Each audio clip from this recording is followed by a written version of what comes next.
Assalamualaikum warahmatullahi wabarakatuh. Saya Safarid Naldi. Saya dari program studi agroteknologi angkatan 2019 dengan NIM 199421111232. Di sini saya akan menyampaikan materi tentang tugas mata kuliah perlindungan tanaman, gulma pada tanaman.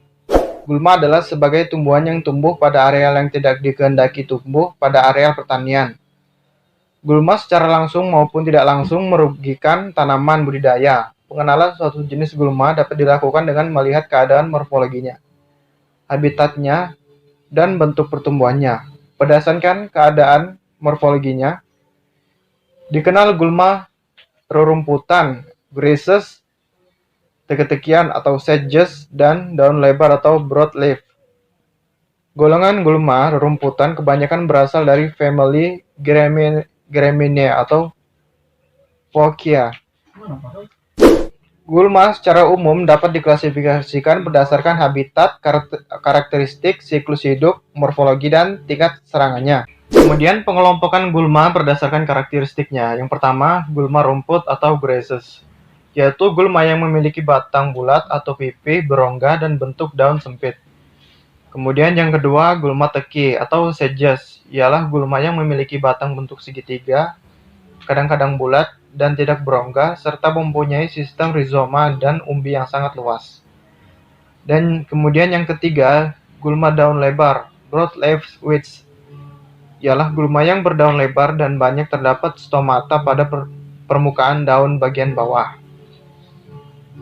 Kemudian pengelompokan gulma berdasarkan siklus hidup. Gulma semusim. Yang pertama, gulma semusim atau anual. Gulma yang menyelesaikan siklus hidupnya dalam satu musim atau 1 tahun, mulai dari perkecambahan biji hingga menghasilkan biji lagi. Kemudian yang kedua, gulma dua semusim atau biennial. Ialah gulma yang dapat hidup lebih dari 1 tahun tetapi kurang dari 2 tahun. Gulma ini memerlukan 2 musim pertumbuhan untuk menyelesaikan siklus hidupnya. Dan yang ketiga, gulma tahunan atau perennial. Ialah gulma yang dapat hidup lebih dari 1 tahun, bahkan hampir tak terbatas. Setiap tahun, pertumbuhan gulma ini dimulai dengan perakaran yang sama. Kemudian pengelompokan gulma berdasarkan morfologinya. Yang pertama, gulma monokotil, yaitu gulma yang memiliki daun berbentuk pita, perbandingan panjang dan lebar daunnya nyata, tulang daun sejajar, tidak mempunyai tangkai daun, buah dan atau bijinya biasanya keras. Yang kedua, gulma dikotil, ialah gulma yang memiliki tulang daun menjari atau menyirip. Pada setiap helai daun terdapat tangkai daun. Letak daun berhadapan, bersilang atau berkarang. Kemudian pengelompokan gulma berdasarkan tingkat serangannya. Yang pertama, gulma tidak ganas. Yaitu gulma yang tidak begitu merugikan atau dapat ditolerir. Kemudian dikendalikan lambat berkembang umumnya, tetapi ada yang cepat, tidak tahan terhadap perubahan lingkungan atau daya adaptasi rendah. Kemudian yang kedua, gulma ganas, yaitu gulma yang memiliki tingkat merusak tinggi, cepat berkembang, daya adaptasi tinggi, sulit dikendalikan, dan sangat merugikan. Kemudian contoh-contoh gulma. Yang pertama, alang-alang atau nama latinnya Imprata cylindrica. Yaitu alang-alang adalah sejenis rumput berdaun tajam yang kerap menjadi gulma di lahan pertanian. Rumput ini juga dikenal dengan nama daerah seperti alang-alang atau halalang.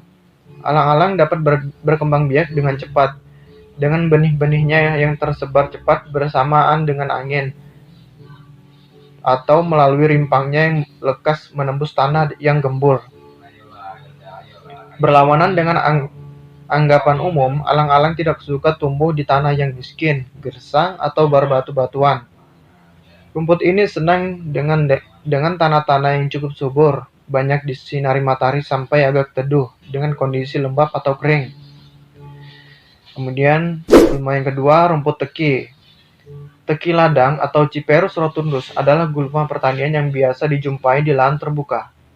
Apabila orang menyebut teki, biasanya yang dimaksud adalah jenis ini. Walaupun ada banyak jenis Ciperus lainnya yang berpenampilan mirip, tetapi teki sangat adaptif dan karena itu menjadi gulma yang sangat sulit dikendalikan. Ia membentuk umbi atau sebenarnya adalah tuber modifikasi atau dari batang dan geragi atau stolon yang mampu mencapai kedalaman 1 meter sehingga mampu menghindar dari kedalaman olah tanah. Teki menyebar di seluruh penjuru dunia.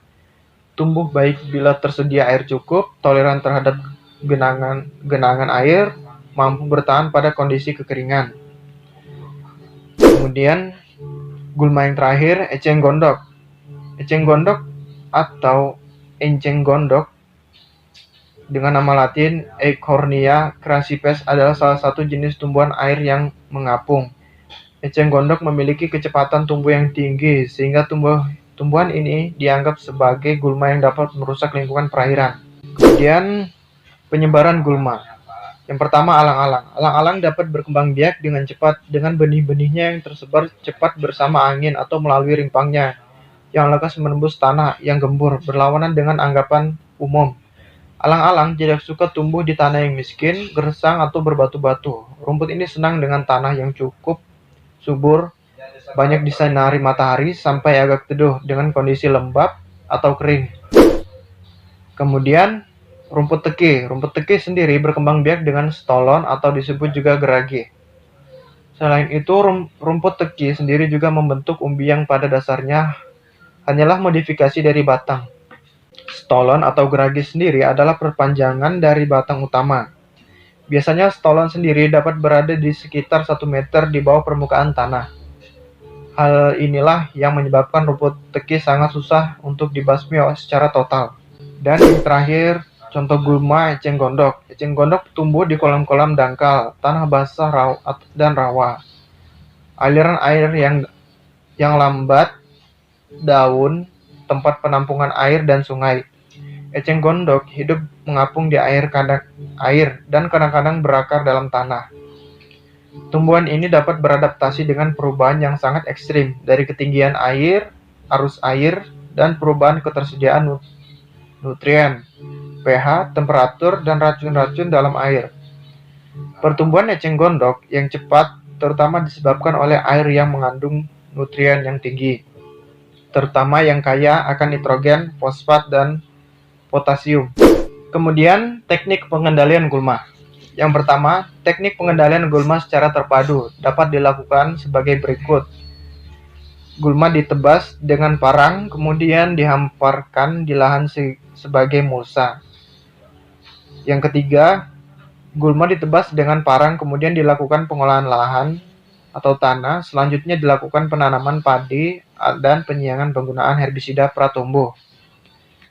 Dan yang terakhir, dalam pengendalian gulma, herbisida digunakan sebagai alternatif terakhir jika masih ada cara lain yang lebih efektif dan aman digunakan. Pada tingkat tertentu, herbisida merupakan senyawa beracun, sehingga pemakaian herbisida haruslah secara arif, bijaksana, dan memerlukan pendidikan konsumen dalam hal teknik aplikasi, pemakaian, dan keselamatan. Herbisida umumnya relatif kurang beracun dibandingkan dengan insektisida dan fungisida. Sekian materi yang saya sampaikan. Kurang lebihnya mohon maaf. Saya akhiri. Assalamualaikum warahmatullahi wabarakatuh.